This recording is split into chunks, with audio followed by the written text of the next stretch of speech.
Tudo bom, meninos? Na nossa aula de hoje, nós vamos trabalhar sobre a litosfera e sociedade. É importante compreender que a litosfera transcorre toda a atividade humana. É sobre ela que erguemos as nossas edificações, construções, atividades econômicas, nossa infraestrutura, todos os recursos naturais e energéticos que nós conhecemos é extraído da litosfera. Somos seres dependentes da natureza. Por mais que nossa tecnologia tenha evoluído nos últimos anos, nas últimas décadas, ainda continuamos dependentes dos recursos que a natureza nos oferece. Tais recursos podem ser renováveis ou não renováveis. Os renováveis são aqueles que a própria natureza consegue renovar, ou seja, regenerar-se novamente e utilizar. Nós temos aí vários tipos de elementos da natureza que são renováveis, né? Podemos citar, por exemplo, a energia do sol, a água, que recicla naturalmente. Já os não renováveis são aqueles que a sua quantidade é limitada na natureza. Quando eles forem exauridos, quando eles deixarem de existir, não teremos mais como utilizá-los e nem como produzi-los também. Entre os recursos não renováveis, podemos citar aqueles provenientes da litosfera, que são os recursos minerais, os combustíveis fósseis e os solos que necessitamos no nosso dia a dia. O solo é um importante recurso natural. Trata-se de um material composto de matéria orgânica e mineral e que se formou ao longo de milhares de anos pela decomposição das rochas. Nele crescem as plantas, bem como diversos tipos de bactérias, insetos e entre outros. O ser humano depende do solo para o desenvolvimento das atividades agrícolas e produção de alimentos, e também do desenvolvimento de outras atividades, como por exemplo a produção de madeira através da silvicultura, ou mesmo utilizando o solo para a produção da cana-de-açúcar para a produção do biocombustível. Além de que o solo é a base física de sustentação das construções humanas, infraestrutura como estradas, pontes, rodovias e edifícios, áreas urbanas. E lembrando que existe vários tipos de solo, como nós podemos observar nas imagens aqui, ó. Solos arenosos, argilosos e orgânicos. Cada um desses solos tem suas características específicas, porque ele foi formado em determinado local, com temperatura e umidade, pressão, diferenciado um do outro. Por isso, esses solos têm características diferenciadas. Há vários fatores que atuam para maior ou menor fertilidade de determinado tipo de solo. Um deles é a profundidade, visto que na porção inferior fica limitado pela rocha matriz. Esta é a camada de rocha impermeável, localizada abaixo do solo. A profundidade do solo depende de algumas questões, como a forma de relevo e o clima onde ele se originou no local. Quanto maior for a umidade, mais profundo tende a ser esse solo devido à ação do intemperismo. E, consequentemente, quanto mais profundo for esse solo, mais fértil também tende a ser. Quanto à origem, o solo pode ser autóctone ou alóctone. Os solos autóctones são solos que se formaram naquele local ali onde ele está. Ou seja, ele se originou ali, ó, da rocha subjacente a ele, ou seja, da rocha que está abaixo dele, que com o tempo sofreu aí o intemperismo através da umidade, ao ponto de levar a rocha a apodrecer e transformar-se no solo. Os solos alóctones, ele não se originou naquele local ali. Ele foi transportado de fora, de outro local, para aquele ali. Pode ter sido transportado pelo vento e pode também ter sido transportado pela água e acumulado naquele local. A ciência que estuda os solos é a pedologia. Por isso, a formação do solo nós chamamos de pedogênese, ou seja, a origem do solo. E ele pode se dar pela desagregação física ou pela decomposição química das rochas, ou pelos dois, formando aí os horizontes do solo. O solo ele é formado por horizontes, como nós podemos observar aqui. Horizonte O, A, B, C e a rocha-mãe. O horizonte O é o humus, que é a matéria orgânica de restos de animais e vegetais que se misturam aí ao solo. O horizonte A ele é mais escuro que o B e que o C, porque ele está mais próximo do horizonte O, onde ali ele se mistura e tem uma grande quantidade também de umidade.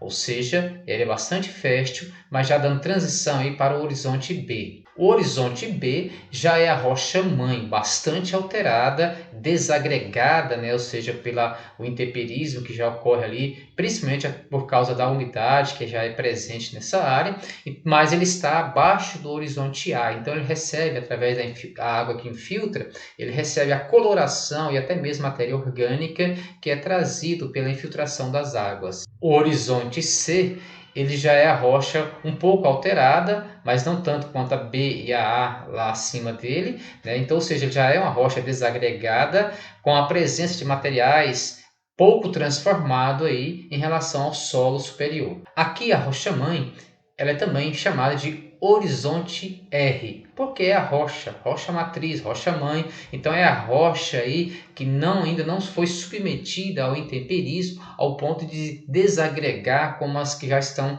acima dela. Mas é ela a responsável pela origem das demais camadas que está acima. Durante o período Cretáceo, um volumoso vulcanismo basáltico cobriu grande parte do Paraná, dando origem aí à formação da Terra Geral ao sul da América do Sul.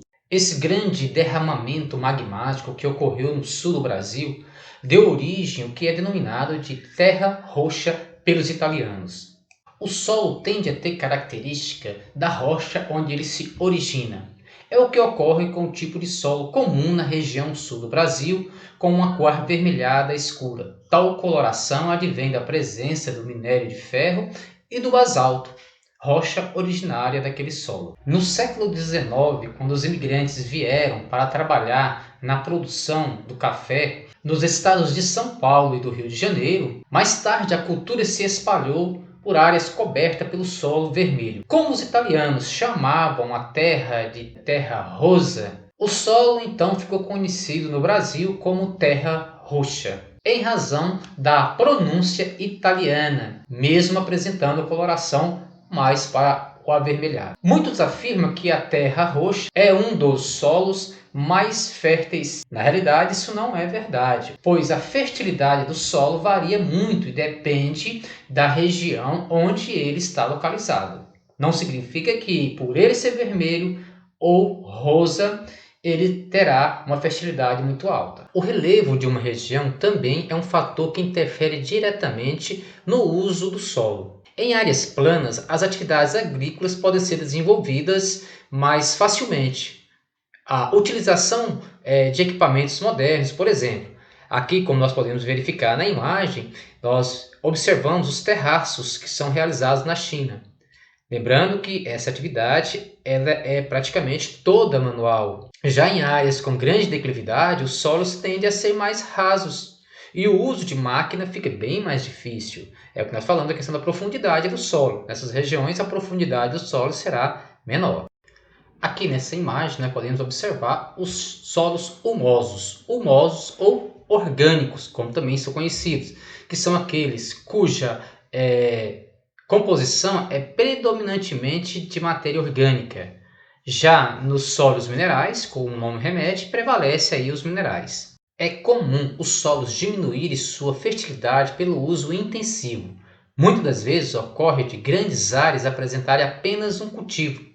Trata-se das chamadas monoculturas. Quando isso se dá, os nutrientes necessários ao desenvolvimento natural são aplicados de forma artificial. Por meio de fertilizantes químicos, pode encarecer o processo produtivo e assim tornar pouco acessível aos pequenos produtores.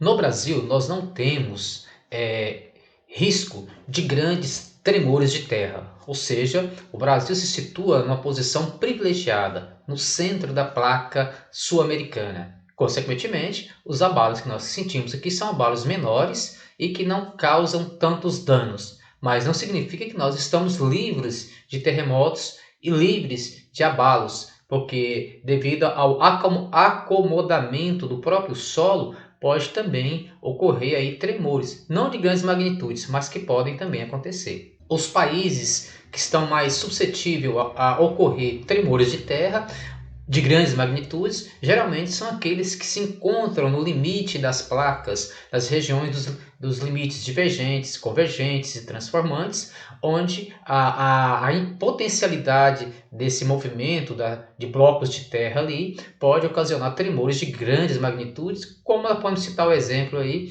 da formação dos Andes, no encontro da placa sul-americana com a placa de Nazca. No entanto, nosso país não está livre de fenômenos catastróficos, que muitas das vezes podem trazer diversos estragos e até mesmo tirar a vida de grande número de pessoas. São comuns no Brasil processos da dinâmica externa da litosfera, como, por exemplo, nós podemos observar na imagem aqui, os deslizamentos de terra de grandes magnitudes. Por isso, é importante conhecer as principais áreas com perigo de deslizamento, pois elas não devem ser ocupadas. Além disso, é necessário também preservar suas características naturais, como forma até mesmo de impedir aí o risco, né, que possa bem causar aí uma tragédia. Várias regiões do Brasil correm risco da ocorrência aí de deslizamento, como nós podemos visualizar aqui no mapa. Entre o ano de 2009 e 2013, as regiões consideradas de maior risco no Brasil são essas mais escuras aí, ó, tanto as regiões norte do Brasil, das regiões sudeste, áreas litorâneas aqui, onde tem aí o predomínio da Serra do Mar, né? Isso pode causar danos, principalmente nas áreas urbanas, com grandes deslizamentos, as regiões centro-oeste também e nordeste, então várias regiões brasileiras. O uso desordenado das águas subterrâneas pode provocar problemas sérios, principalmente em áreas chamadas de caste. O karst é uma formação geológica na qual predominam rochas que são predominantemente solúveis. Pode ocorrer em rochas sedimentares, como o caso do calcário, ou em rochas metamórficas, como é o caso do mármore. Em áreas de topografia kárstica, é comum a formação de cavernas e rios subterrâneos, em razão da água construir caminhos no subsolo. Ela também pode acumular-se em reservas subterrâneas que podem ser exploradas pelas populações locais. Com a retirada da água, cria-se espaços vazios no interior do subsolo que pode ocasionar colapso, desabamentos subterrâneos e trazer consequências indesejáveis para as pessoas que vivem em regiões com essas características geológicas. São comuns problemas decorrentes disso, como rachaduras, desabamentos de construções e prédios, pode inclusive levar a perda de vidas em áreas dessas regiões kársticas. Por isso, as regiões kársticas devem receber uma atenção especial e o uso da água subterrânea precisa ser feito de forma planejada e racional. Bom, pessoal, ficamos por aqui. Continuaremos na nossa próxima aula com o nosso conteúdo. Até mais!